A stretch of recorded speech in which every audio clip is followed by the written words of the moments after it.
Dear colleagues, ladies and gentlemen, I think that it is time to start this final plenary of the World Congress. But before going on, I'd like to just say that we are now witnessing extremely rare and important event, because this is the first time in the history of humankind, in fact in the history of our little planet and the universe, when we are having a closing ceremony of the 8th World Congress of the science journalists. Possibly 15 will be here again, or 39, but this is extremely important moment. And therefore, I'm extremely honored to be here with Reetta Kettunen, who is Vice President of the conference. Thank you, Jari, and welcome here. And Jari Mäkinen is moderating this final plenary session with me. And Jari Mäkinen is a freelance science journalist. As you must have guessed, that something with the science journalism might be at stake here. Strange. Yeah. And he's also a member of the board for the Finnish Association for Science Journalists and Editors. And he has been extremely important for this conference, especially on the social media and on the media online. But today we have a quite tight schedule for this plenary. And because we all want to go to the Heureka, to the farewell dinner. So, shall we start? Exactly. I'm already hungry and thinking about that barbecue. This final plenary, it is called New Horizons, extremely important subject. It is produced by Vesa Niinikangas and Satu Lipponen over there. And we have very interesting panel here. 3 persons, very distinguished persons. First, we have Peter C. Evans. You are PhD and Director of the Global Strategy and Analytics at General Electric. And after, Ivan Oransky, you are Executive Editor of Reuters Health. And finally, but of course not least, Connie St. Louis, and you are Director of Science Journalism at City University, London.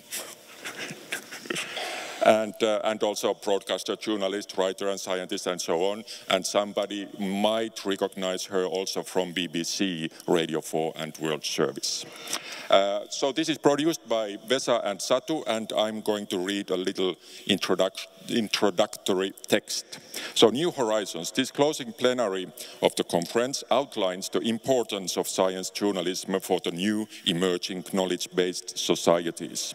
There is an urgent need for quality science journalism, serving as an interpreter between science and the public. The key players in the field have expressed their wish to engage researchers, journalists, decision makers, science-based companies and the public in a dialogue to solve grand challenges of the globe is facing today. Science journalists will work for a strong quality, professional identity and ask critical questions in this public sphere. And with these words, I hand over to Peter C. Evans, who will say a couple of words about the shifting strategic energy landscape. Floor is yours. Thank you very much. Thank you very much. It's a great pleasure to be here and an honor to speak to you. Over the last couple of days, I've been amazed by the diversity of topics that have been discussed at this conference and the robust debate that it has generated. I spend my time thinking about the future and where the world is going, and so I'd like to share with you a few thoughts about the shifting strategic landscape, particularly looking at the energy landscape, but also providing potentially a framework for thinking about a very complex world. I think the theme for the day was a vulnerable world. I like to think of the world as a planet under pressure, and how are we going to deal with those pressures? So let me start, and if I can find where the advancer is, so I know where to point, or if you guys want to advance up there.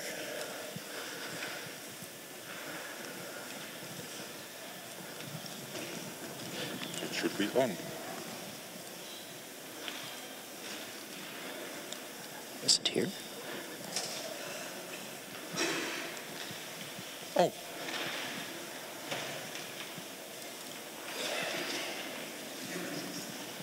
We didn't do a drill on this part. No. the only thing that we forgot. Yeah. So can you do next slide? Yeah. Next slide, please. Yeah. So here's a framework to think about where the world is going. First, you can go to the next. I've got a couple animations here. So that advance. So we have megatrends. This is a very typical way of thinking about where the world is going. We have a bunch of big megatrends. I'm going to speak about one of them, but we have aging populations. Hans Rollingser, I knew, was here earlier this week, and he does a fantastic job of describing demographic trends. We have aging populations. We have debt and things of that nature. So if we can go to the next. We also have shocks that impact those megatrends. And sometimes those shocks are so severe that they actually change the trajectory of those megatrends. So understanding the shocks that face the world, I'm going to talk about one of those types of shocks. Second or third are, go ahead, constraints. So these can form in terms of pricing. They can be institutional constraints. They can be regulatory constraints, but they're very important in shaping the landscape. And then finally, we have enablers, and these are typically things that help us to do things in new ways, and technology provides a whole host of enablers that transform the way we're able to do both work and knowledge and all sorts of things connect with each other. So I'm going to give examples of each one of these. So if we can go to the next slide. So megatrends, click. The age of gas. So I would like to present a little bit of where the world is going from an energy perspective and make the case that we're actually transitioning to an age of gas. So if you go to the next slide and click again. So we have the percentage of primary energy. Back in 1990, the globe used, in terms of its total energy mix, 19% was gas. If you go to today, if you click again, 2011, 22%, and if you click again, 2020, it will shift to grow to 26%. And if you click one more time, so that means that it took 21 years for the world to grow 3 percentage points in terms of gas utilization. In just the next 9 years, we're going to grow another 4%. So it just shows you the growth and speed at which gas is globalizing it around the world and how important it's becoming in part of the global energy mix. By contrast, renewables in 2020 will be about 4% of the total global primary mix. So renewables get a lot of attention, but really the global action, I would argue, is in the gas space. And to think about gas is really to think about networks. Gas is delivered through networks, and to think about the energy world. And so what I've shown here are the pipeline networks that distribute gas around the world. And you can see that in the United States, we have a very dense network. It's one of the reasons the United States has been able to harness gas. And then we also see in Europe a pretty dense network. But the rest of the world is really in a period of building out those networks. And so these are the land-based networks. If you click one more time, you show the seaborne networks. So gas is also traded by oceans, and there's a lot of activity right now about the growth of these networks. And these bubbles I show here between the importers and exporters, what's really interesting to see is how important the gutter is in the global landscape, and how big Japan is as an importer. And is because of what's happened in Japan with the nuclear fleet, the percentage of gas is actually going up as well. Korea is a big importer. But this gas network is growing dramatically, and we're going to see many more players. In fact, over the next decade, the numbers of countries that are trading with each other is going to grow by 60%. So gas is dynamic and growing quite dramatically. So that's a big megatrend. If you go to the next slide. What the other thing that's really interesting is that gas is now linking with other networks that it really didn't have anything to do with. So, for example, in the United States, we had a railroad network and we had a gas pipeline network, and those networks really didn't have much to do with each other. But right now, there's a big effort to look at ways in which you can fuel the rail locomotives with gas, and so they're identifying places in which you can strategically locate fueling stations, and this is also happening for long-haul trucking. So this linking of networks is a new and evolving, and I think is going to be a very interesting key megatrend that's going on a global basis. And this is going to have an impact on oil because it will displace diesel out of the transportation system. For many, many years, oil had a monopoly position in the global fuels landscape. That is dramatically changing, and so oil is beginning to lose that monopoly position. If you go to the next slide, let me turn to shocks. And if you click again, I'm going to focus briefly on natural disasters. If you go to the first slide here, and click again. So this is Hurricane Sandy, got a lot of attention. We had a very interesting panel today about natural disasters and climate change. And these are just some headline numbers to show you the impact on energy markets that took place as a result of Sandy. Sandy knocked out 55% of the refining capacity on the east coast of the United States. So it had a big impact on transportation, and you had shortages of fuel, and people couldn't get around.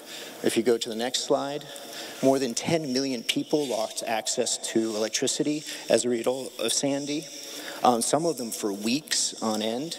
And then the next slide, next point, the total cost was initially estimated at $50 billion. It has now been revised to $65 billion, so huge economic impact, which you would expect from hitting one of the most important urban centers in the world. So if you go to the next slide, Sandy was just one of 905 natural disasters that took place in 2012. So it shows you the scale and scope of this on a global basis. Of course, they were not as large as Sandy, but they're very diverse, and they happen all over the world. So if you go to the next slide.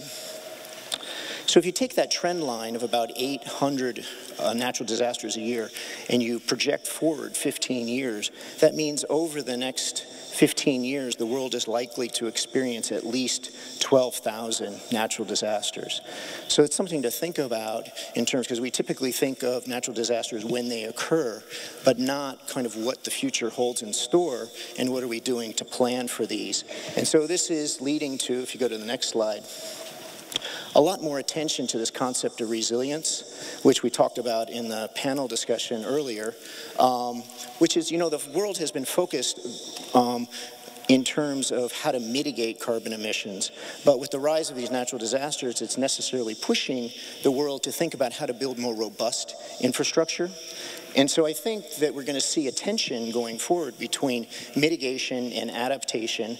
And the key is going to be, how do we blend the two? Because we need both, right? We need sustainability, we need to reduce carbon emissions. But on the other hand, we need robust systems to keep our way of life going and our urban centers continuing.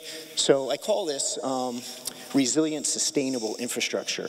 And I think that this is going to be an emerging trend about thinking about how do we guide public policy in this direction, how do we encourage innovation around resilient, sustainable infrastructure. Okay, next. So there's a couple of things, and there's lots of detail behind this, but just to give you a sense of what does it mean to build resilient systems. One is diversification. Just like in your financial portfolio, you want to diversify. Similarly, in your infrastructure portfolio or your energy portfolio, you want to diversify. Intelligence is another one, using big data analytics to better predict where these things will happen. Other types of putting intelligence into systems so that you're better able to respond and coordinate during a disaster and recover more quickly when they happen. Then there's also this interesting thing of coupling and decoupling from centralized systems. Sometimes you want to be a part of a centralized system because there's a lot of benefits from that, but when that centralized system goes down, you want to decouple from that system to continue to operate, particularly for our critical infrastructure like hospitals. And so there's some very interesting things that happened during Sandy for those facilities that were able to decouple from the system and continue to operate versus those that were only tied to the central system. Ooh, look at this. We get technology. Yeah. Aha. Got to get it the right way. Okay, and then pooling and coordination and then redundancy. A lot of systems are backed up like data centers around the world, but they're often backed up with diesel, not the most sustainable or clean technology. So thinking about when we do build redundancy in systems, which are necessary to protect us from shocks, that we do so in a sustainable manner. So lots of interesting things here that have to be thought about both at the machine level, at the facility level, at the fleet level, and at the network level. And does it work? Aha. Okay, let me turn now to constraints. And there's lots of potential constraints out there. Rare earth metals are an interesting one, but I'm going to talk briefly about water because there's a very strong relationship between water and energy production around the world. And as water becomes a bigger constraint, which I think is widely accepted, what are the implications of that? There we go. So my team has been doing analysis of the dependency of electricity generation to water. Actually, to produce electricity, most people think about the fuel inputs that go into it, but actually water is typically a very important critical input for cooling, and particularly for thermal and nuclear. And so we've been doing analysis of recent data that has been assembled by the World Resources Institute to understand where water scarcity is around the world, and then identify where those power plants are located in those water-scarce regions. And you see that, in particular for the big countries around the world, a high percentage of the electricity generation fleet is located in those water-stressed areas. So if those water constraints become more binding, what are the implications? And just to give you a sense of scale, because most people aren't familiar with kind of calculating the amount of water that's involved, we use a megacity as the metric, and here we use New York City's peak water consumption, which is 1.5 billion gallons per day. And if you translate that back into the electricity system, you will find that in 2011, the global energy system required 818 billion gallons per day for cooling, and that equates to 545 megacities worth of water. Now, that water is used for cooling, and then the vast majority is returned to the river systems or the lake systems or the ocean, but that electricity system needs that water to operate. So the question is, going forward by 2025, how much additional water is going to be required based on projections of how much electricity capacity is going to be built? And it really depends on what type is being built. So if you deploy more sensible water technologies that reduce the footprint and use less water-consuming technologies, we could see the rise of additional 36 megacities worth of water is required to drive the electricity system, which I would say is about the number of megacities we have today, versus, there we go, oops, went a little bit too far.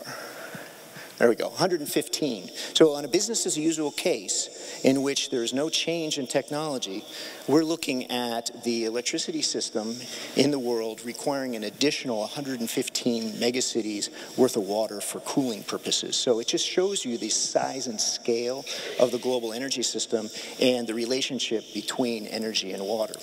So if we go back to the thesis that water is becoming a greater constraint, the question becomes, how is this going to change potentially? And so there are a couple of different options.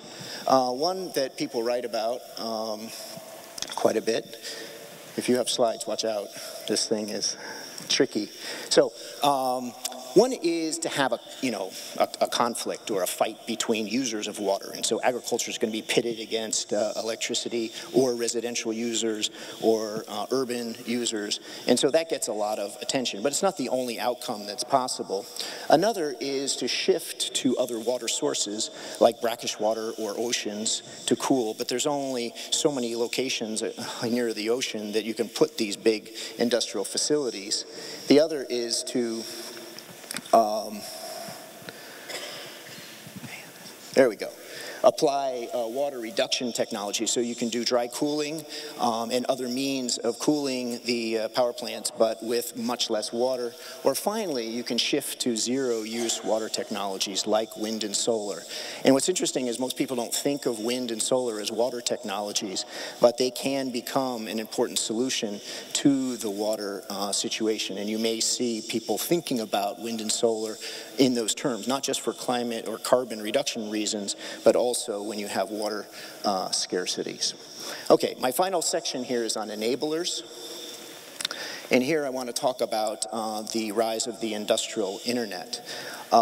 There's a lot of attention to this, this work on big data analytics, data scientists.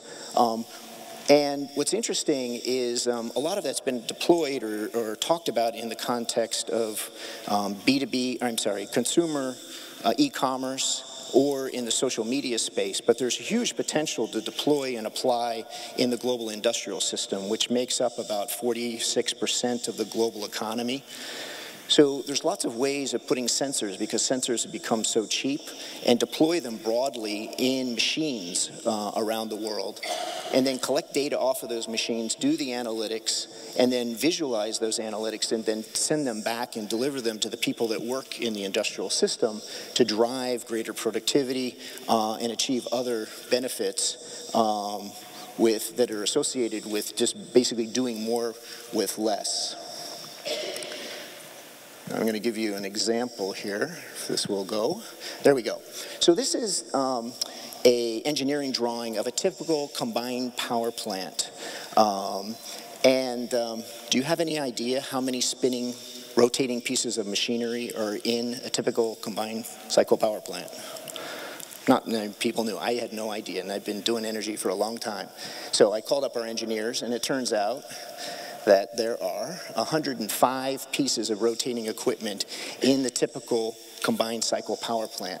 Now, what's interesting is when you take that and you deploy it on a global scale, right? So this is a picture of the fleet of combined cycle plants around the world. These are the gas plants that drive and produce electricity. Today, if you take that fleet and you multiply it by 105, you get 440,000 pieces of rotating equipment.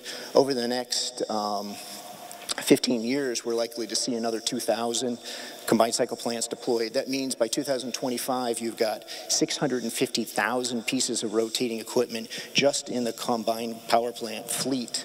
So if you're able to collect data off of those machines in a more regimented and sophisticated way, you're able to drive a new level of productivity, which will make these plants even more efficient than they are today. And so we've been doing some calculations of what is the potential impact of deploying the industrial internet broadly across the global economy.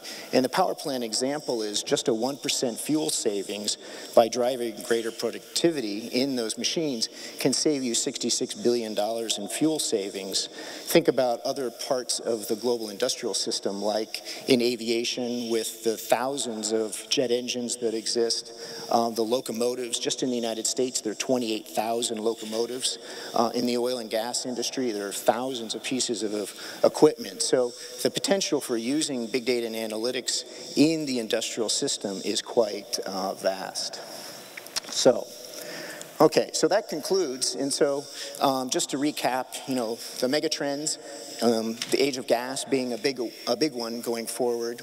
And then we have the shocks, natural disasters, and constraints. And so I think my takeaway for all of you is that there will be plenty to write about in the years ahead. Thank you very much.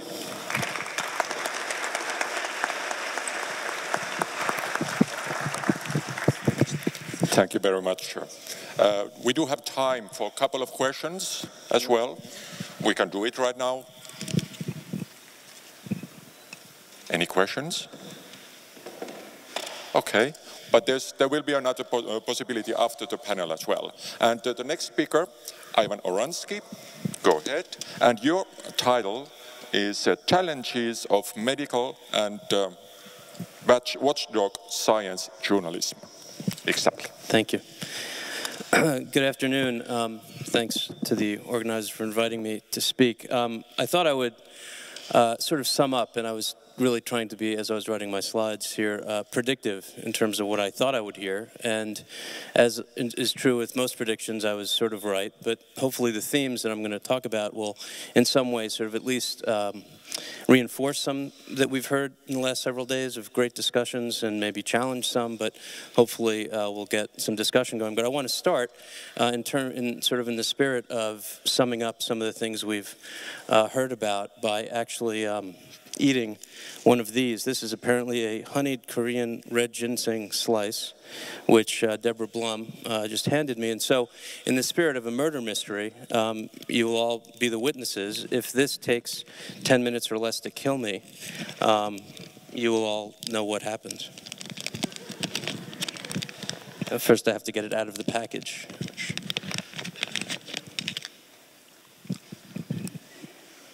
All right, thanks, Deb. I'll just leave it at that. But I am looking forward to going to South Korea in a couple years, so I don't know how much of that I will eat. So, with a watchdog science journalism, okay. It's been said, I mean, this is clearly a disruptive time in journalism, and it has been said many times by many other people that it's actually a wonderful time for journalism. It's not such a great time to be a professional journalist. And what I mean by that is, journalism itself is thriving. There are lots more people actually able to publish. It's sort of, you know, the internet, and again, has been said many times, has sort of given everyone the opportunity to be their own publisher. It's sort of as if Gutenberg has just become available to everyone in the world. But it has also meant, partly actually because of that, but really, in fact, for many other reasons, that in fact our profession is under a lot of stress. The opportunities are, you know, let's face it, not necessarily what they used to be. And I think one of the questions we have to ask as we move forward and as we think about possible models and opportunities is whether we need this. And by this, I don't know if you can see it, but actually, now you can. This is a story that ran just this week, actually. It was a study that appeared in one of the JAMA, Journal of American Medical Association journals. And it was about sort of how to talk to your children about healthy eating, whether it was productive to talk about healthy eating versus weight loss and things like that. Now, when I went to Google News and I did a search for, you know, a search term that picked up pretty much all of the English language stories on this. This was not a huge study. This was not some sort of major controversy. There were 33 different news sources. And Google's actually gotten its algorithm down pretty well so that there isn't a lot of overlap. So I work at Reuters. I looked and there's only 2 different Reuters pickups of Reuters stories in that 33. So I think one of the questions we have to ask is, do we really need 33 different versions? And this is just in one language, I want to be clear. Having them in different languages for different audiences is obviously something different. But do we really need that? If we do need it, can we actually afford it? Can we afford to have 33 different reporters spending their time this week looking at that? Because when we look at the opportunities for watchdog journalism, which obviously can take more time, takes more dedication to certain kinds of resources, obviously, anything, it's, you know, we're dealing with a shrinking resource rather than a growing resource in terms of reporting time and what have you. And so if there are ways to become more efficient in one area, it means that we'll have more opportunity. In another area, it is a zero-sum game. So, similarly, are we going to continue to chase traffic, which sort of assumes that advertising is going to remain the dominant model? And I think we have some serious questions about that. Or are we going to actually add value? And I do want to note, those two aren't mutually exclusive.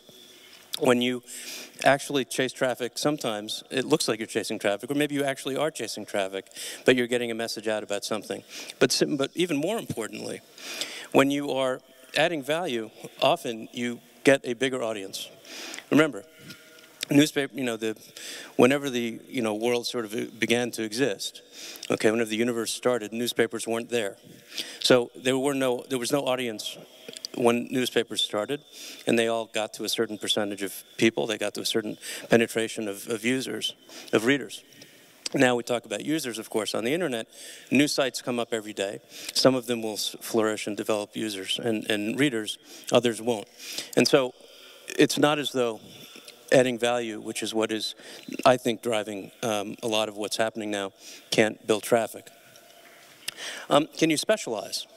We all obviously are sort of already on one end of that spectrum of specialization. I teach at the NYU, New York University Science, Health, Environmental Reporting program, so I obviously believe quite strongly in specialization. But along with specialization, can you partner with other groups, other institutions, other news organizations that do something that you might not do? And what can you add to their mix? What can you give them? This is just a screenshot of ProPublica. Charlie Ornstein's a good friend of mine, but the reason I'm putting this up here is this is their most recent big package, which is quite impressive. I'd urge you to go look at it. Because what they do is they do only investigative journalism. That's what they're dedicated to. They're a nonprofit, which is one model, and I think a lot of us, of course, are already looking at in terms of watchdog journalism. And they partner, in this case, with NPR. And that got the message out, it got the story out. It also meant there were resources that ProPublica may not have had in terms of, radio expertise and things like that. We do have to think about these things. So I now want to draw a couple parallels. This is of course the World Conference of Science Journalists. So I'm going to draw some parallels between science and journalism, and I won't ask you to memorize this slide, but I'll ask you to sort of keep it in mind because I'm going to come back to one that's very similar, and I want to make a point with that. So what is science trying to do? These are my sort of, characteristics. They don't have to be everyone's, but more or less, I don't think they're controversial. It's serving the public good. There are stagnant budgets. Many would say shrinking budgets, but to be sort of generous about it, call them stagnant. There's been more competition, and there's more pressure to publish, publish, publish. Of course, in that case, it's publish or perish generally.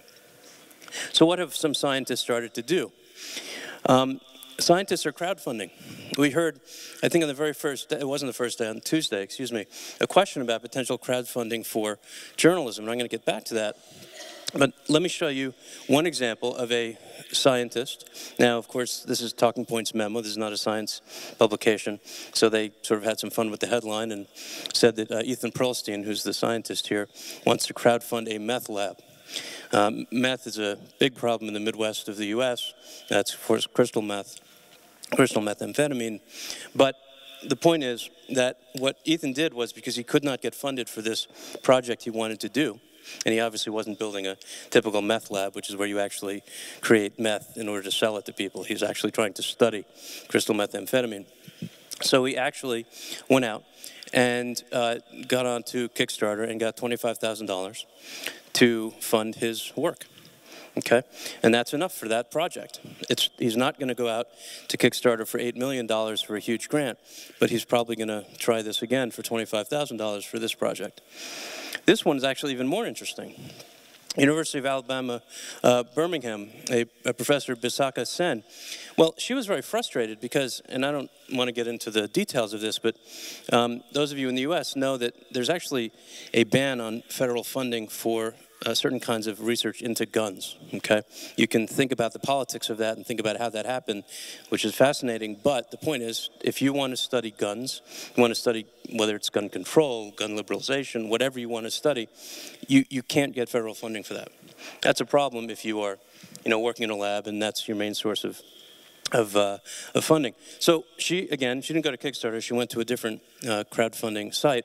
She raised $25,000 successfully, and that's what she needs, because she does sort of more economics. So again, Ethan Perlstein, a chemist/biologist, small project, so it didn't need a $500,000 NIH grant. Economics sort of doesn't require a wet lab and things like that. Well, now I want you to remember that slide that I showed you just a little while ago when I was sort of introducing the idea of scientific crowdfunding. So, journalism. And I'm on a little more, robust ground, solid ground here, talking about what I think are the characteristics of journalism because I work in it. Serves public good. Stagnant budgets. Again, you would probably argue stagnant's being too kind. More competition and more pressure to publish, publish, publish. Well, in our case, that, of course, isn't publish or perish. It's publish another blog post or video or whatever it is so that you can get traffic and advertising. So what have some journalists started to try and do? So, Homicide Watch is a wonderful, wonderful site. The title makes it sound like something you would never, ever want to read. But it's a terrific site, a terrifically smart idea, and a terrifically important idea that is already doing an amazing work. It was founded, actually, the same month that Adam Marcus and I founded Retraction Watch. Was kind of funny because in many ways we're cut from the same cloth. We didn't know about each other. I wish we could have inspired one another, but in fact that's not the case because they actually started at the same time. So Homicide Watch, it's a couple, married couple that does the site. And what they've done is just amazing, like I mentioned. they've actually helped solve crimes in Washington, D.C.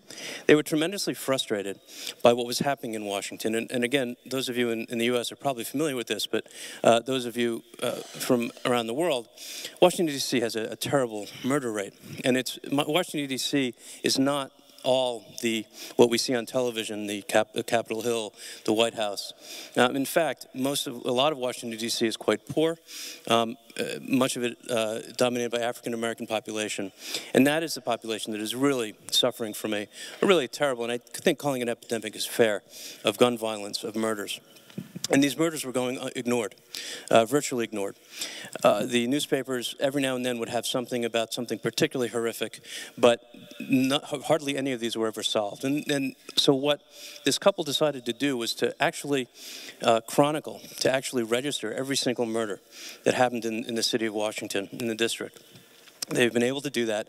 And what happened is this great community of support built up around Homicide Watch. And they've actually helped police solve some crimes. Because what happens is people come to their site and they leave, memories of that person or messages that, you know what I saw that the police don't know about? I saw this person leaving that scene or something like that. They've actually solved some crimes. Tremendously important work. Journalism at its local and granular finest. And so what they want to do is grow the site. And they actually were going up to Harvard for a fellowship. And they wanted it to continue while they were focusing on learning more about how to, build this kind of community and build this sort of effort at Harvard. So they went to Kickstarter and raised $47,500. And both as a matter of pride and also, I suppose, conflict of interest disclosure, I donated to the cause here. And so they were able to hire people to run the site while they were off. And they supervise them, of course. But here you go. They raised $47,000. Quite impressive. This is another site to get a little bit toward science and science journalism. Rose Eveleth, who's sitting in the front row and more or less dared me to eat that piece of ginseng.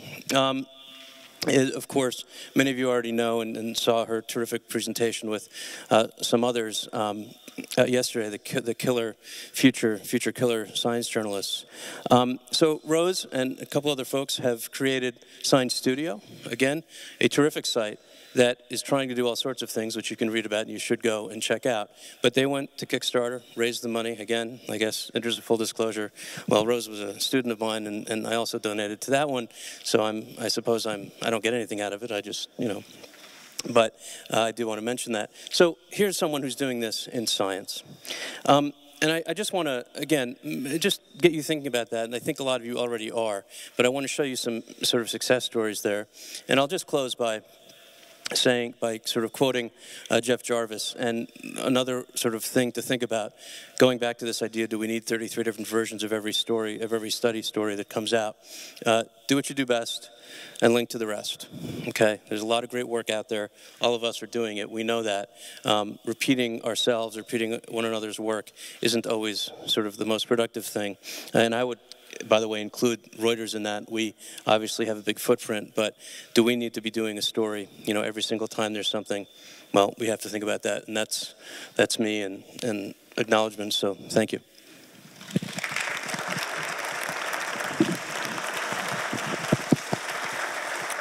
Thank you, Ivan. We do have also time now for 2 questions, if there are any. None.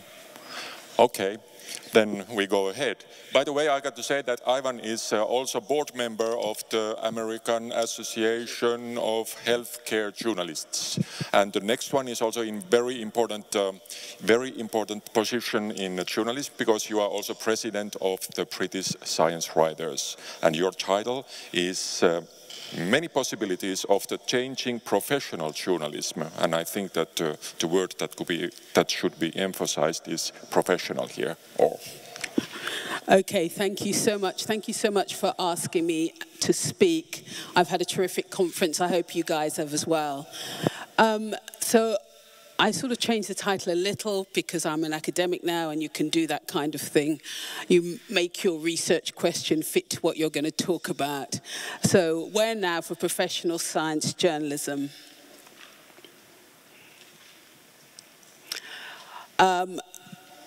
Ivan and I didn't confer, but we have a lot of overlap, but don't stop listening.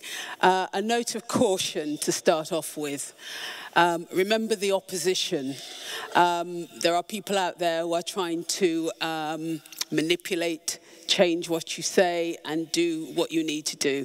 I love this picture because that's a female science journalist there in my mind, and she's holding back the scientists, the communicators, all the people who are trying to change and manipulate us in some way. And I love her purity and her energy, and we can do that, even though sometimes we feel like the only one in our profession. Crisis, what crisis? I think we need to stop talking about a crisis now. It's acknowledged. And my question is, who is going to pay? Very like Ivor's question. Who is going to pay for this? And that's where I want to talk about in terms of professional journalism, where we're going to find the money from.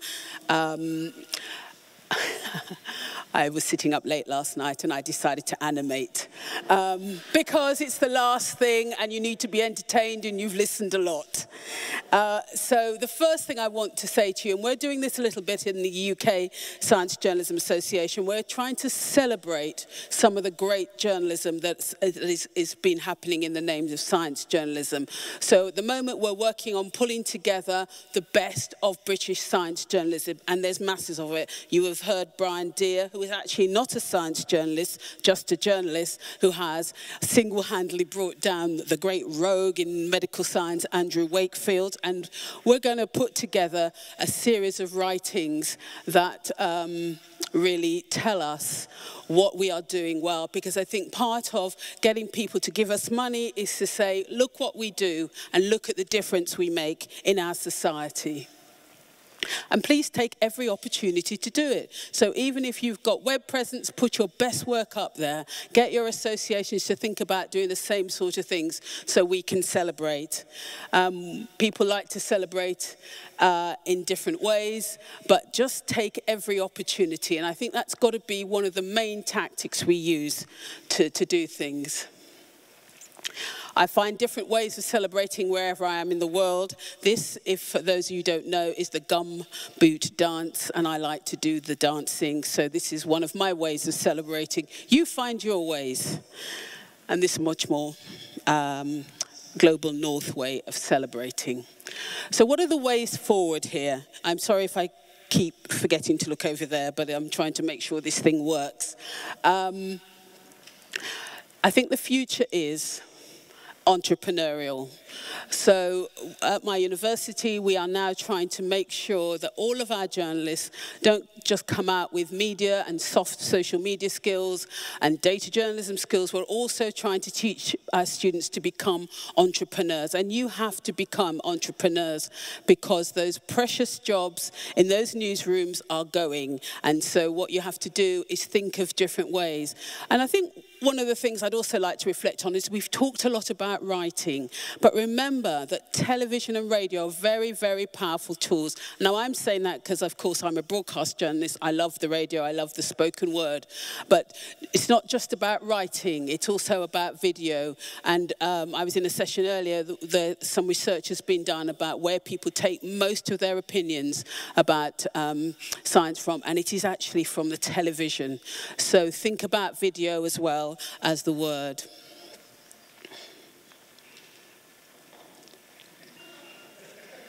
That's you being entrepreneurial, you see, different things in different ways.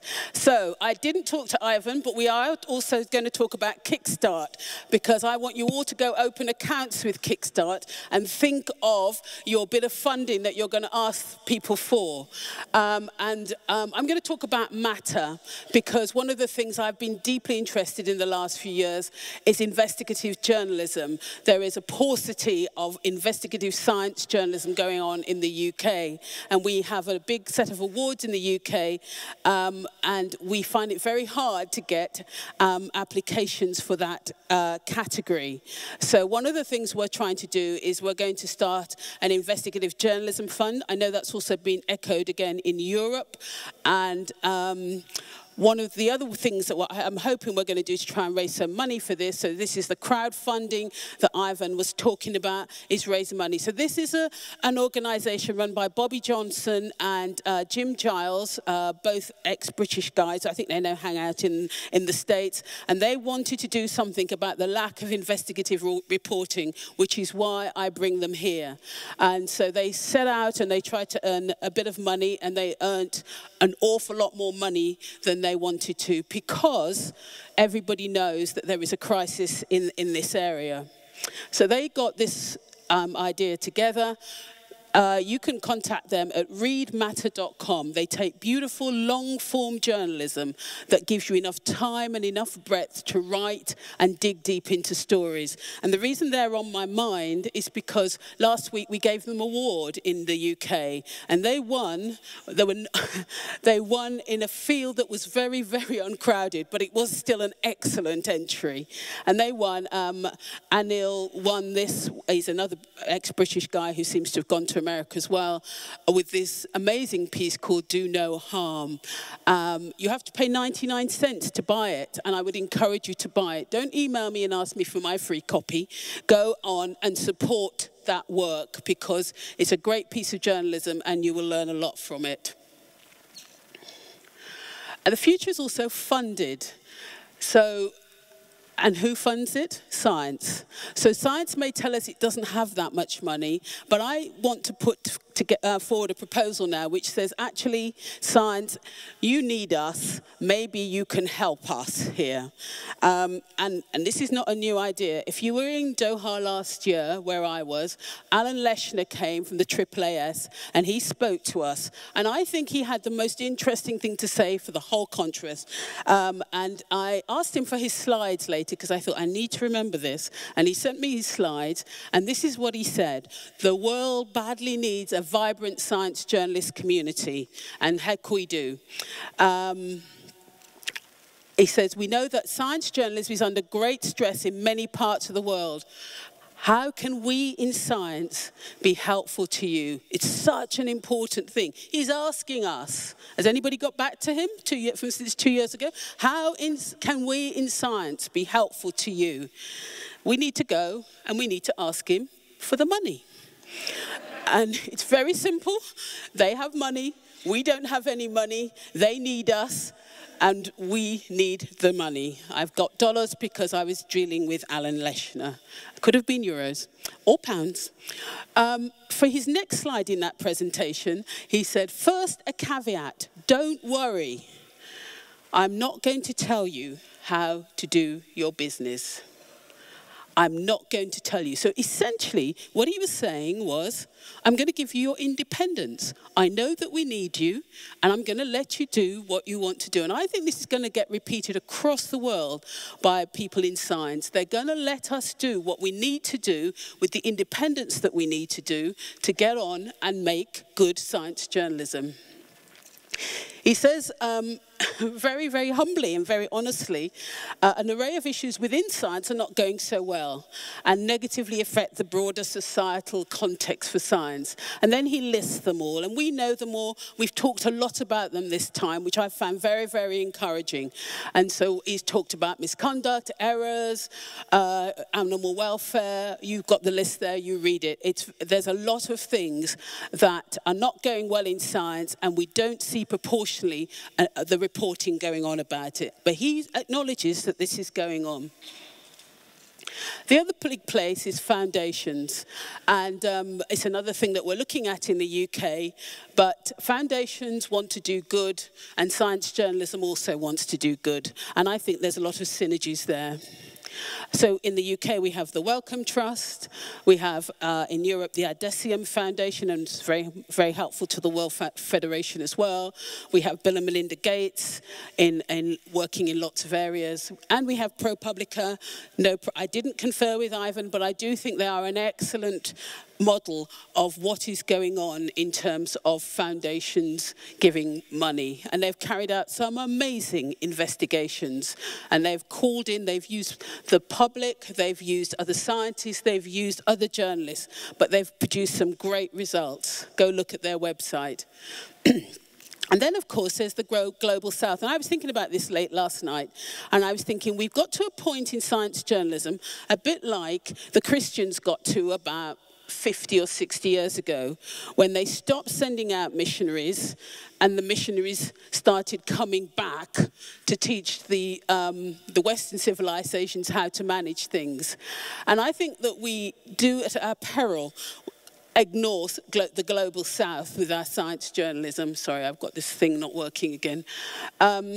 So there's a really important result, which I think you've probably heard talked about. I think Nick Perkins from SciDevNet talked about it yesterday, and it's called the Global Science Journalism Report.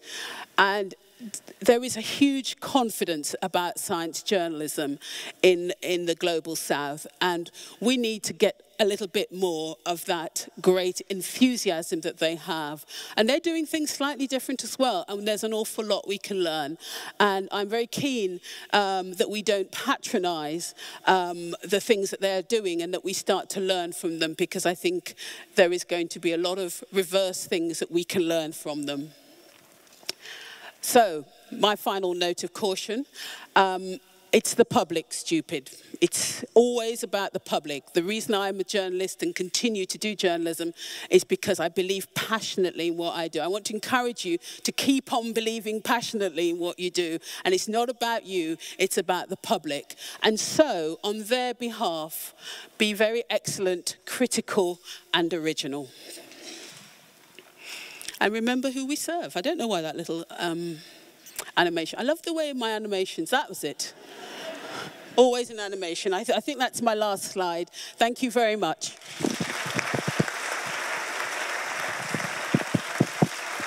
Thank you. Thank you very much for these very good words, and I think that they are very good closing words also to our panel, and so touching presentation. Thank you so much, Connie. Any questions after this? No questions at all. Oh, back there. It seems that our volunteers are right now having their party, and therefore we have a vice president delivering the microphone.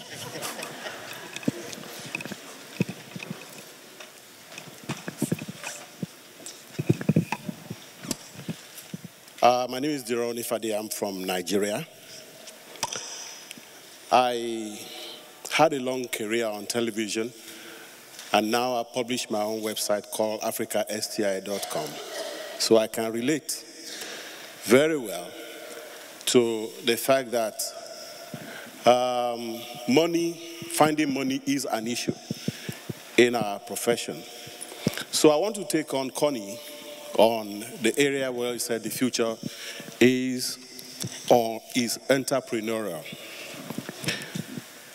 A short story. When I was a journalism student, there was this particular bad road that was causing a lot of hold-up, and I was in a bus with fellow students from other faculties. And one of them came up in one of our discussions while we were in the hold-up and said, while the traffic is held up in this place, I wish I can just get a few bicycles to bring ice cream. I will sell a lot and make a lot of money here. At that material time, having been brainwashed by my own professors that journalists should think for the public, in the public interest, I was only bothered how I could see the Commissioner for Works to explain why that road was like that. So this was how I grew up as a journalist. And you now tell me that my future is entrepreneurial. I have never thought like an entrepreneur. When that future that is entrepreneurial come, will I still be a journalist? So these people that are going to now be entrepreneurs of the future, will they still be able to think within the frames of public service journalism? That's my question.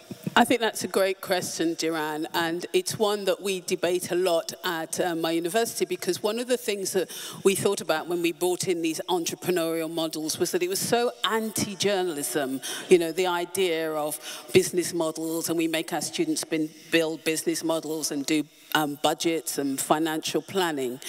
And I think actually it's by any means necessary. So I think as journalists we have to find a different way of getting money, and I think we have to start thinking about business plans. But I think one of the things I really encourage us, and I encourage my students to think about, is actually we can do both of those things. They're not mutually exclusive, and they can be very much part of what we do. And I think we need to be able to hold those two tensions in a way that helps us to be really good journalists. I think it's a new model.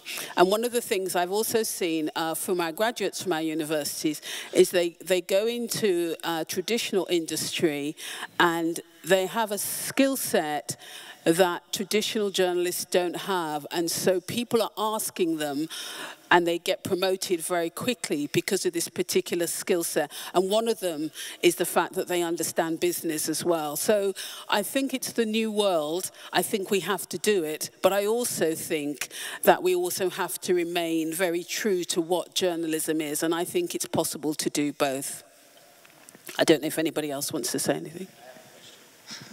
Are there other platforms besides Kickstarter that journalists can use? And then second question is this specialized to for special investigative things, or is it a sustainable model? It really doesn't seem to be sustainable. So are there other platforms, and how sustainable? Yeah, there are actually a number of platforms. Kickstarter is the one that sort of got the early start and where everyone has, jumped onto. But even one of the examples I gave did not use Kickstarter, so there are a whole bunch. As far as whether it's sustainable, I think that whether it's sustainable is probably a longer-term question, but certainly it's not limited to investigative journalism. I don't have statistics, but I think it's easy to see when you're on Kickstarter. I don't even know if 0.5% of the projects overall are journalistic. So of that, a fraction might be investigative, and that's fine. I think it's growing, and we'll see. But yeah. And I think the point is, Peter, that it's all those things together that's really, really important. It's about science, thinking about what the science journalism community needs. It's about foundations, and it's also about the entrepreneur. And I don't see any of those operating in isolation. I think we need all three models.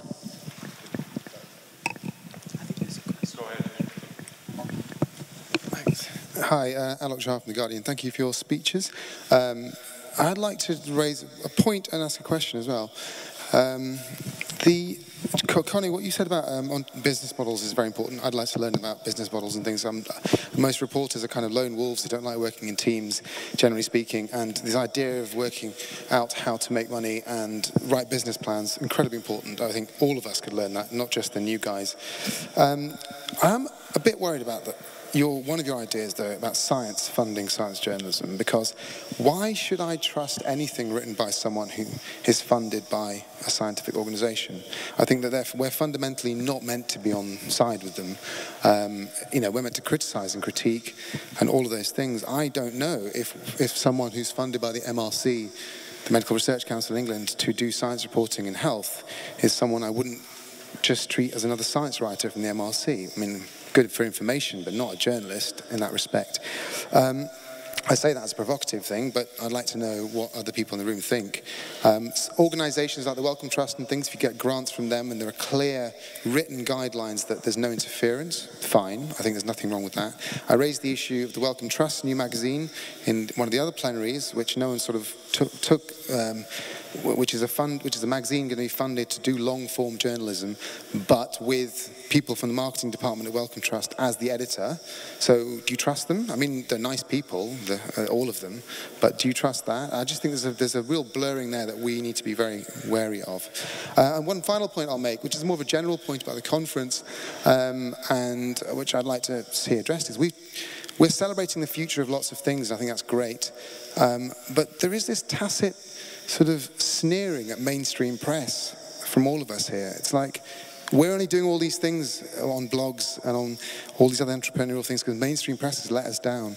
That's just not true. We're doing a really good job, actually, of getting sort of millions of people to read these big issues. All of the stuff that's new is fantastically exciting, and we are somewhere at The Guardian, BBC, wherever, really supporting a lot of that stuff. But we have massive audiences. There's no point talking to us about the fact that we're failing. We have different agendas to you. We have different audiences. And I think that we should be working together on stuff, not just claiming that one's better than the other. We have incorporated blogs for years and years and years, and that sort of thinking and that sort of criticism. All of the innovative stuff that many people talk about were developed by mainstream newspaper journalists in their own time, as well as other people. I think that there's a real sort of condescending arrogance from a lot of people here about sort of mainstream stuff. And if you could help us, then great, and we'll help you too. But I think we should at least acknowledge that. So let me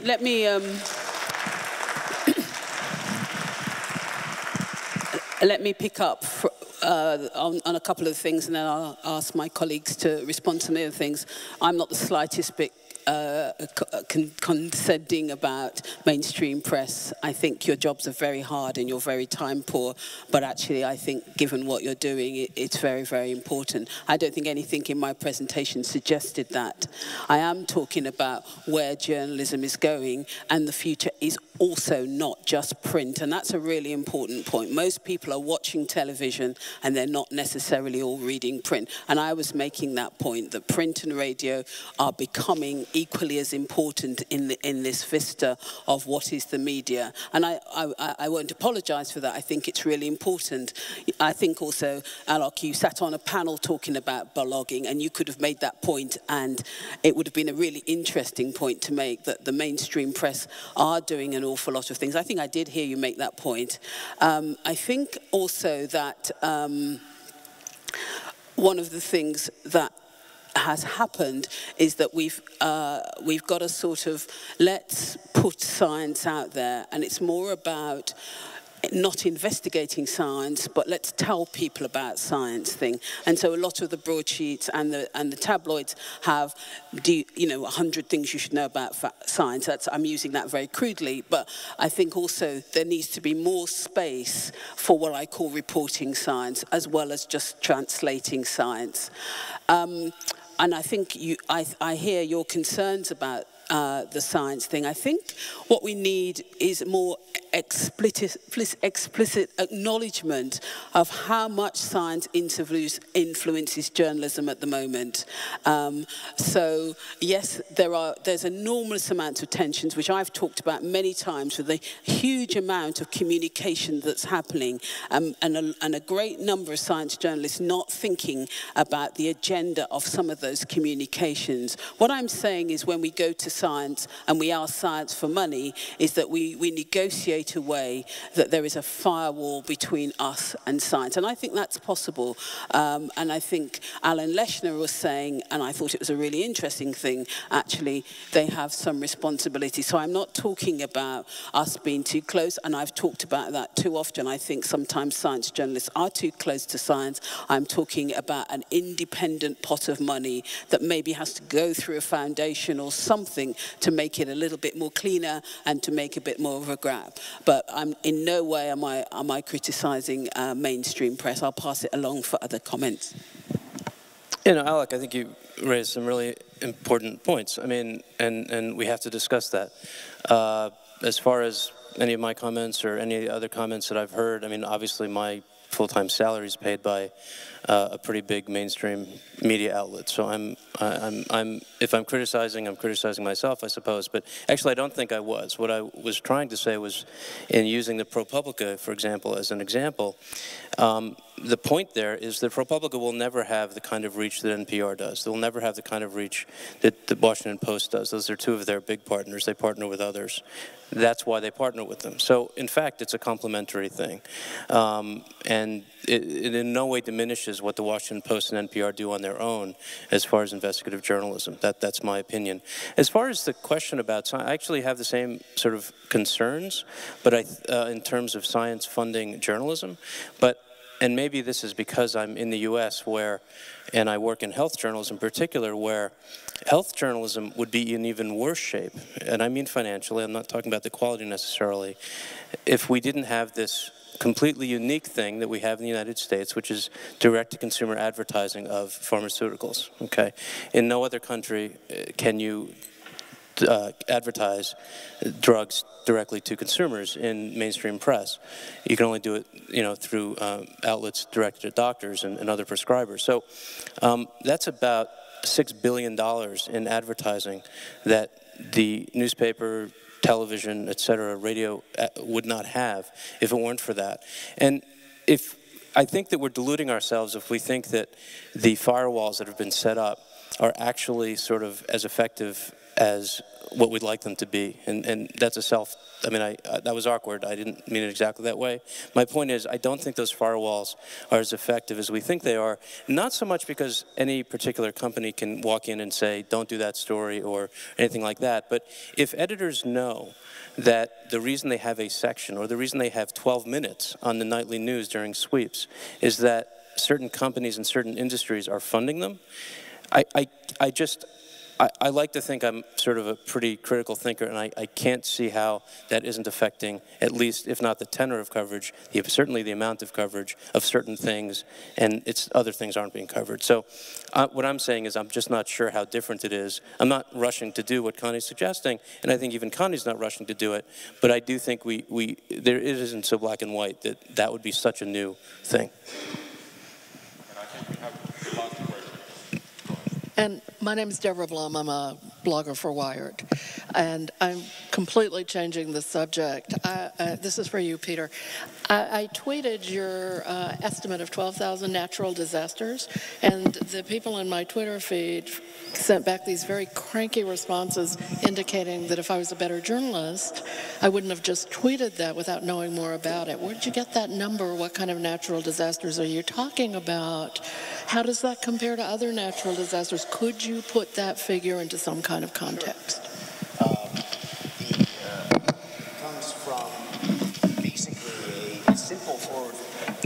It comes from a simple forward projection based on what the insurance companies collect. The insurance companies collect a lot of data on natural disasters, and there are a wide range of natural disasters that happen. There are earthquakes, there are tornadoes, there are tropical storms, there are droughts, and the trend rate is going up. In 1980, it was about 400 a year, and today it's around 800 a year. And so I just took that 800 a year and ran it out for 15 years. Well, there's a number of reasons. It's I got 20 minutes to present, so I didn't want to delve into each one of these issues in an overextended time. But it has a lot to do with the human-built environment. The fact is that when I was born, there were 3 billion people on the planet. Today, there are 7. So just in my lifetime, we've added 4 billion people. And so the size of cities and other structures that humans put out there to grow their economies has grown dramatically. And so as a consequence, there's more things to be disrupted when the natural occurrence. And so if you add on top of that concerns over climate, then you further intensify that. That's why I like to think of the situation as a planet under pressure. And the question is, how do we deal with that? We need these urban environments to thrive as humans, but the reality is we have natural occurrence of natural disasters. How do we build environments that are able to withstand those natural occurrences? I think it's pretty clear that mitigation is not on the right trajectory from a carbon standpoint, so that could accelerate and accentuate. But just to give you a statistic that's worth contemplating for a few minutes is that the global energy industry deploys $2 trillion worth of additional capital every single year. So that's pipelines, that's power plants, that's wind turbines, that's solar panels, that's the whole thing every year, that much. And that's what's needed to sustain the growth rates and, the aspirations of the emerging markets to grow and attain the same level of per capita income that the rest of the world has. And so we deploy a lot of capital. So that is just more stuff out there to be hit by this natural occurrence. And so, but very few think about that in a forward way looking, and that's why I use it's a fairly dramatic statistic, but it kind of gets you to think about, hey, what kind of world do we need to build in order to thrive as humanity? Thank you so much. And just like always, when the discussion is going on, I see a couple of hands raising here, but unfortunately we don't have any more time, so I got to just say thank you so much to Peter C. Evans, Ivan Oransky, and Connie Sandui. Let's give a big hand to our wonderful panel.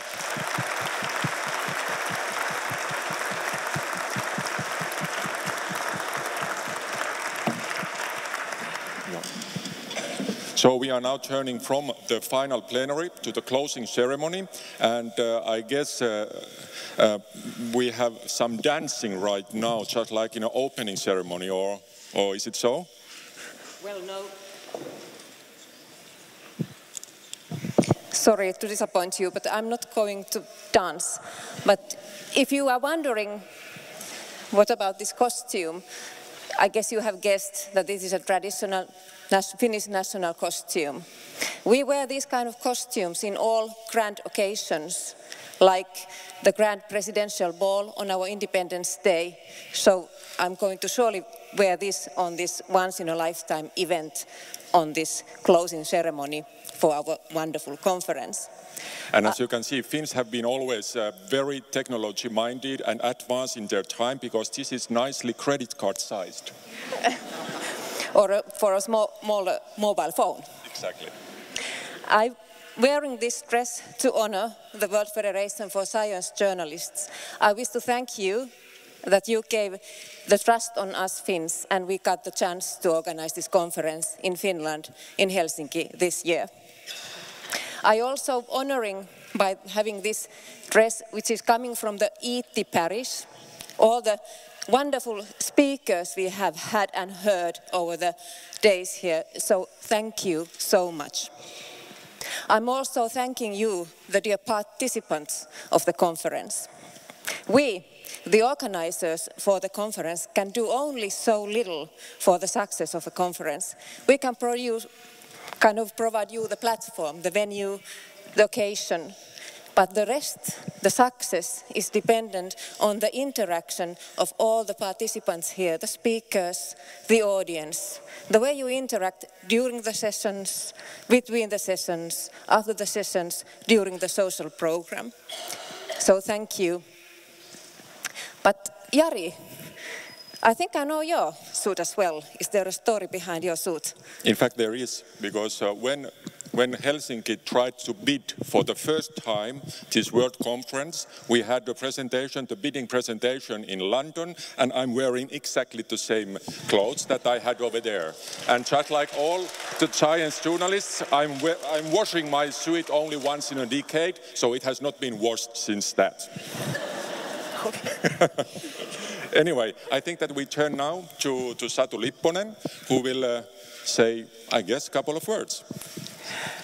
Yes, thank you, Jari and Reetta. And as you notice, we have very talented people in our organizing committee and the board. Now, I was, before this closing plenary, I was attending a very interesting session on uncertainty and communicating the risks. So this will be the risky part of this closing plenary, because as you might remember, we have distributed a draft statement from the World Conference, and it was finalized today, and I am supposed to have slides, and then I should use some risky technology changing the slides. Wow. So, this is a conference statement from Helsinki, and the title is The Global Role of Science, Journalism and Communication. Next slide, please. Unique role of science journalism. Global social, economic and environmental well-being relies upon knowledge-based societies. Scientific evidence fosters many solutions to the current challenges facing our vulnerable world, or world in pressure, as we heard from the strategy speaker today. Science journalists have a unique role to play in examining that evidence and communicating changing science and its implications for society at large. Different audiences and the general public as a whole need high-quality, independent science journalism that thoughtfully analyzes research and puts it into the larger societal perspective. Next, please. And then the call for action. This was the topic that was discussed in the Facebook, and this is what we changed. So the call includes a call for associations that are members of the World Federation. But we wanted to be more precise on the call, and this was the late work done by two very efficient ladies, and this is why I will now contribute to this second topic to Deborah Blum and Christine Russell. And Christine, please read the fine points of this part. Thank you. Again, this was done on deadline, so there's an asterisk. This question of what we can do collectively and what the World Federation can do, there's been a lot of talk throughout the sessions that I've been in about this need for more transparency and openness. So whether these are exactly the right words that the different associations might use, the real goal in the second bullet point to promote freedom of expression, access, transparency, and better communication among public and private organizations involved in science, research, and policy. Such access is crucial to science journalism and its role in informing the general public about science and implications for society. So simply put, I think the organization as a whole and individual members of 45 different groups are not going to agree on everything, but in terms of doing our jobs independently, this is really saying we need more access, more transparency, more openness, and we have to keep pushing the private and the public sector and government to make this information more easily available. That's the point. Thank you. Deborah, do you want to say something? No, I think. Okay, thanks. So this is not the final word in this issue. We will debate in the next World Conferences as we have discussed here. So the final third point, please, is World Conferences. World Conferences of science journalists will help assure that science journalists and communicators across the globe have an opportunity to share their ethics, their core skills of their profession and the changing media landscape, as well as knowledge about journalistic coverage of topics across the breadth of science, including basic research, health, the environment, and technology. The momentum of quality science journalism is stronger than ever before, and the global community of science journalists and communicators can work together to create new models of science journalism that cross national borders in this digitally connected world. So this will be on our website. Please comment, please have different opinions, and as I said, this is a statement from this conference, and I think these topics will be among us for a long time also in the future. So that was my part, and I think it is now for moderators or music and memories. Music and memories. Yes, I was so thrilled by this. We have spent these days together, so we wanted to provide a snapshot of the photos that have been taken here, and more photos from this conference will be on our website. And the music is from that one composer. We could resist in the opening ceremony, but in the closing ceremony, you need to hear an example of the composer that conducted all his symphonies in this great hall that used to be the home hall for Jean Sibelius, the best-known Finnish composer. So, music and memories, please.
So it has been a lot of work, and you have seen some names in the program book. This is the way we thanked all our volunteers from the association. But of course, there are hidden forces we have not thanked yet. So I will call two ladies to the podium. Another one has been doing a lot of correspondence with you, Minttu Hilden, please. And then the lady who has been the mastermind of all the organizational things we have done here. So Riikka Louhivuori, are you somewhere? Yes, she is.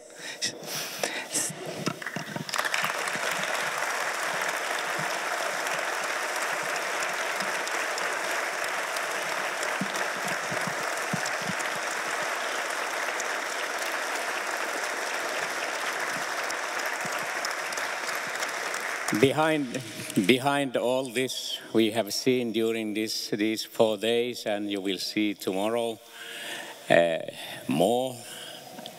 We have done. We have been working for 6 years. Of course, the last 3 months had been crucial. There are 150 people who have been working for this conference, making this to happen. But of course, on the top, there must be efficient organizers who don't get nervous, who know all the time where the map is, what is on the map, who is mapping what, where, when, and why. These two ladies here, Riikka Louhivuori from the PCO, Conference International, has been with us almost more than 1.5 years. So you have seen how we have been climbing to the mountain, well, relaxing a little bit after the first 100 meters, then climbing again to 1 kilometer. That's not enough. Okay, we have been climbing and climbing and climbing, and finally we are here. Thank you, Riikka.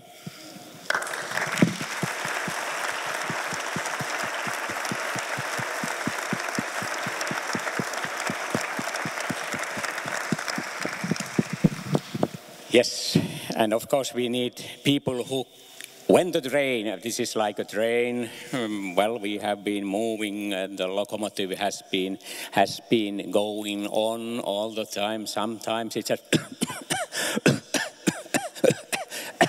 but it has been going on and going on and going on and going on. Sometimes happens that somebody is needed to be picked up almost in the last minute. She's Minttu Hilden. She came to work with us in the beginning of March, and with her help, all the correspondence, all these program, all the details with the program, all the arrangements with the scholars, and so on and so on. The list is so long that it is not necessary to put all of these items on it. Minttu. When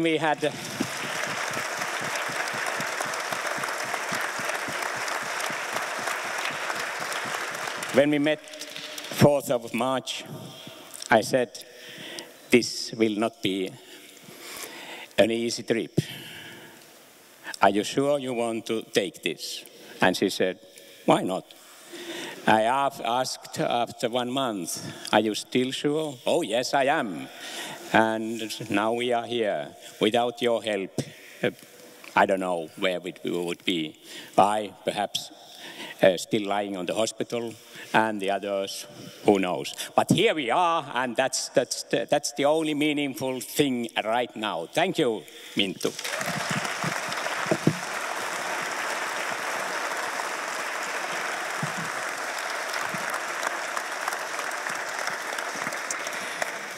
So it would be wonderful to think that these two ladies were the only ones who have been working like a dog during these days. There are people who you can notice right away that they are the volunteers of the conference. Please come forward, all you with orange shirts.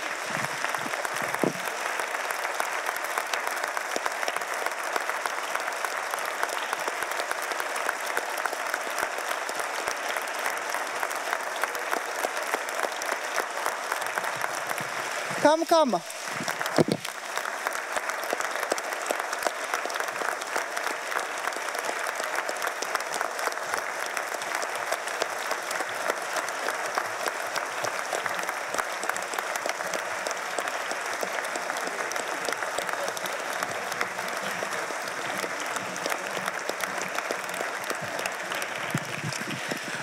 I don't know if you have noticed that they come from different sources. There are representatives of the YLE Broadcasting Service, there are science journalist students, there are people with PhDs, and there are people who have been long members in our association, and there are students who want to make their careers in science journalism. So there is plenty of talent in this group. Thank you.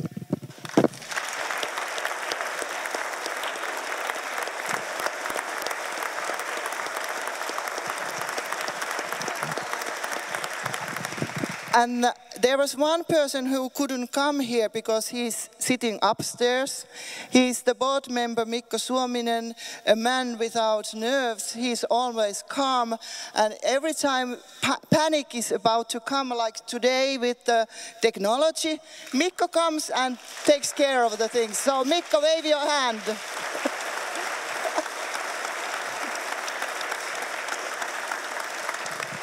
Okay, Vesa, I think it's time that you take the floor. Thank you. So, until noon this day, today, I was the president of the World Federation of Science Journalists. I used to say, I am the president of the world Federation of Science Journalists. Because I was very proud of this role.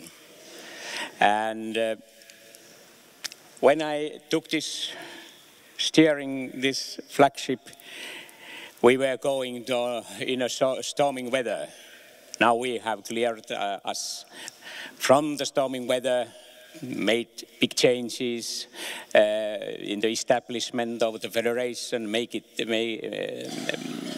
decisions which makes it more sustainable. Actually, can it be more sustainable? It will be made sustainable. So we are working on that. We have made a lot of decisions in order to go to that way that the flagship is always sailing in all over the world as the federation is there. One of the decisions, two decisions made yesterday at the General Assembly. The first one is about the conferences. It is such that in 2015, after the next conference, the World Federation takes full responsibility of the organizing the conference. Don't ask detailed question at now. What does that mean? But I can tell you, after these 6 years experience, it is a good thing. It is very excellent. The federation has grown so far that it has owned the logo. It has owned, not the logo, because the logo has been changing. It has owned the brand, as we have been using to say. And now it is taking the full responsibility. It gives to member associations a new kind of possibility to partnership with organizing the conferences, and it means that when we are bidding for 2017 conference, the bidders know that they do not have such a heavy burden on their shoulder as we did. And that's a big step forward on being sustainable and on keeping on this excellent event also in the future. The other decision made yesterday by the member associations in the General Assembly is that at the same time the presidency and organizing the conference decoupled. So after 2015, the president will be elected by members, and it's totally different way it has been so far. It raises member associations on a new level of democracy in governing the World Federation. It gives a lot of other possibilities too. And now I think these two things, yes, these decisions were made yesterday, and also yesterday was made the decision you are waiting for, where we will go next 2015.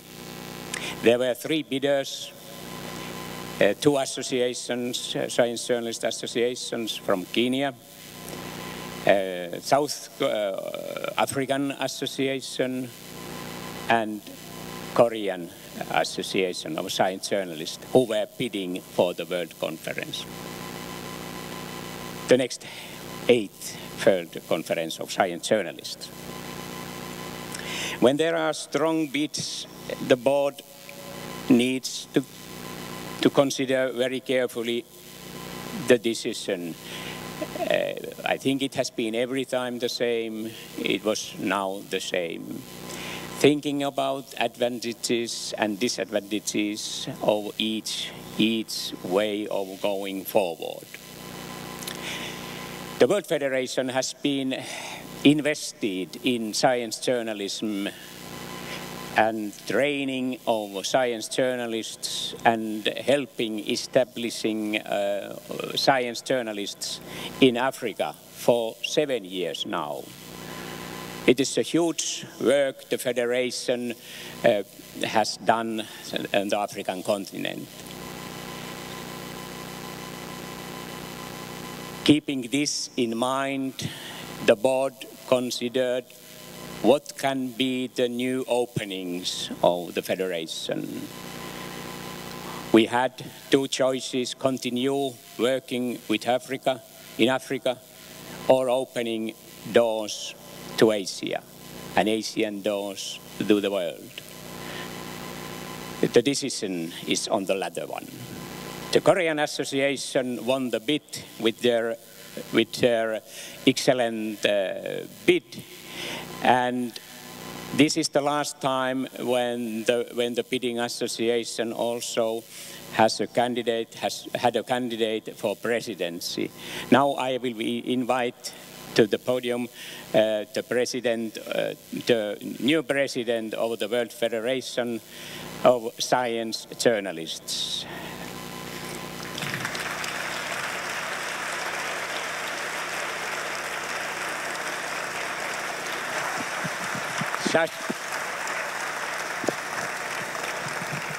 Shashung Kim, science journalist from Korea, a medical doctor on his practiced medical doctor on his background. I give you now the floor, and then you invite your team here, and so we can celebrate for the next conference in Seoul. So, okay, I thank you. Dear members and colleagues of Federation, I'm Chulchung Kim. a science journalist for Joseon Daily newspaper.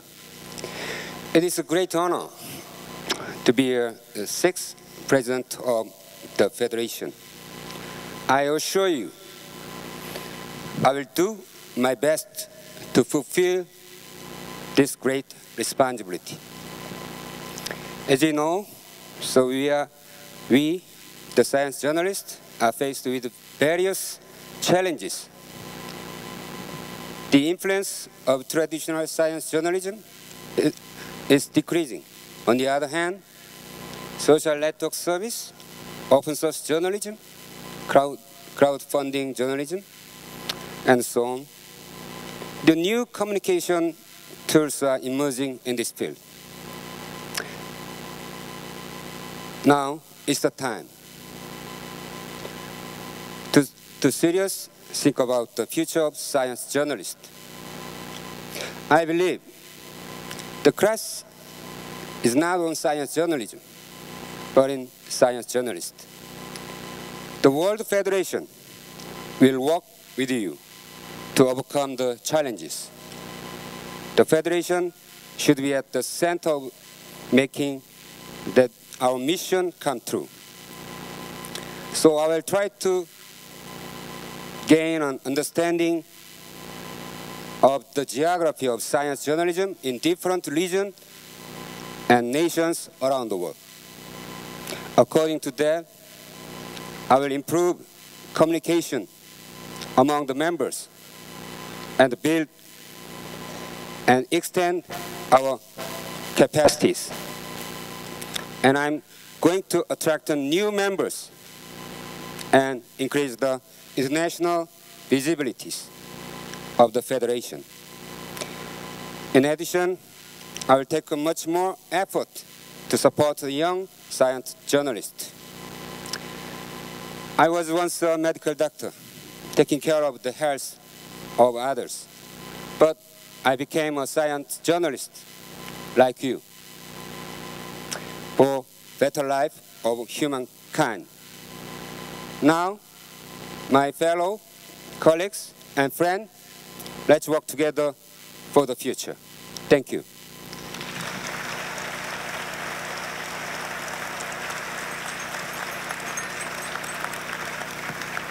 Now, I'd like to introduce Korean Science Journalist Association President Mr.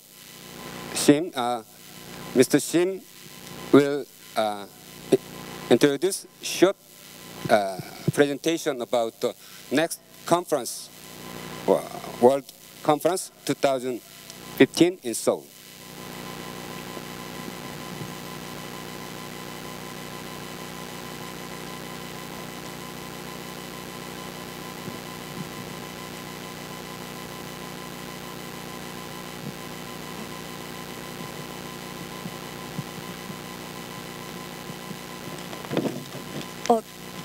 Good afternoon, ladies and gentlemen. My name is Christina Kim, and we're going to do a short presentation about the next venue of the World Conference in Korean, and I'll be helping with simultaneous English translations. And I'm a news reporter for Arirang TV, and I'm a member of Korea Science Journalists Association. So I'm going to hand this over to Mr. President of Korea Science Journalists Association.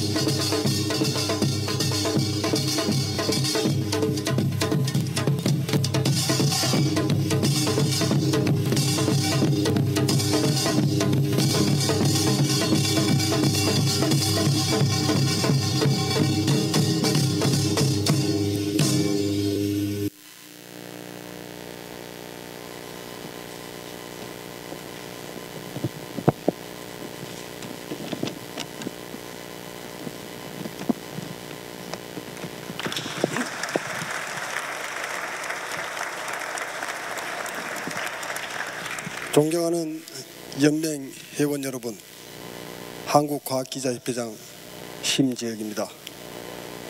한국을 차기 연맹총회 개최지로 선정해 주셔서 진심으로 감사드립니다. Ladies and gentlemen, my name is Jaeok Shim. I'm the president of Korea Science Journalists Association. And I'd like to thank you for choosing Korea as the next venue for the World Conference in 2015. 한국은 5,000년의 역사와 최첨단 문명이 공존하는 매력적인 나라입니다. Korea is a fascinating tourist destination. The cultural legacy of over 5,000 years coexists with high-tech architecture in Korea. 세계 어느 나라에서도 손쉽게 찾아올 수 있는 곳, 그곳이 바로 한국입니다. Korea is also one of the most accessible cities in the world. We have signed visa waiver agreements with 51 countries worldwide. 차기 회의 장소는 세계 수준의 최첨단 시설을 갖춘 코엑스 컨벤션 센터입니다. So this is COEX Convention Center, located in Seoul, the proposed venue of the conference, which is equipped with state-of-the-art facilities. 도보로 5분 거리 이내에 다양한 숙박 시설을 갖고 있는 곳이기도 합니다. So within a radius of 5 kilometers of the proposed venue, more than 1,000 rooms are available in different rate categories. 차기 연맹총회의 주제는 Expanding Our Horions입니다. So this is the theme of the 2015 conference in Korea, Expanding Our Horizons. 우리는 개발도상국의 더 많은 과학 기자들을 행사에 참여시키기 위해 24만 달러를 지원할 예정입니다. So we have allocated a total of $240,000 for a travel scholarship in order to encourage more science journalists from developing nations to participate in the conference in 2015. 2015년 여러분들을 대한민국으로 초대하겠습니다. We invite you to Korea in 2015. Thank you. 감사합니다.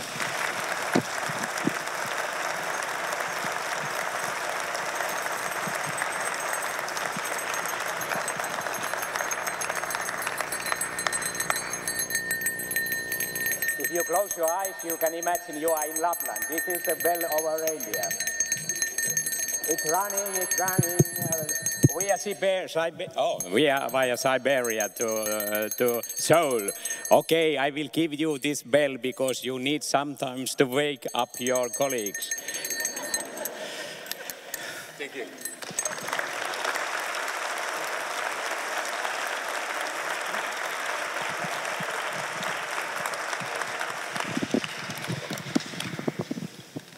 Hello. So we come to the part where we are giving you the two last house announcements. The first announcement is that the buses for the Heureka Finnish Science Center for the farewell party and dinner are leaving from the Senate Square. They are waiting already. They are waiting already, so let's be fast after we have finished the... Just wait a minute, the not yet.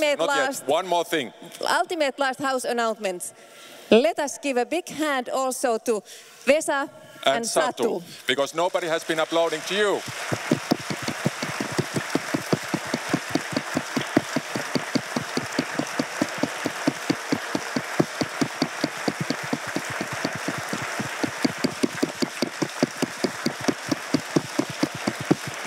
And I think that with these applause, we are declaring the World Congress finally closed.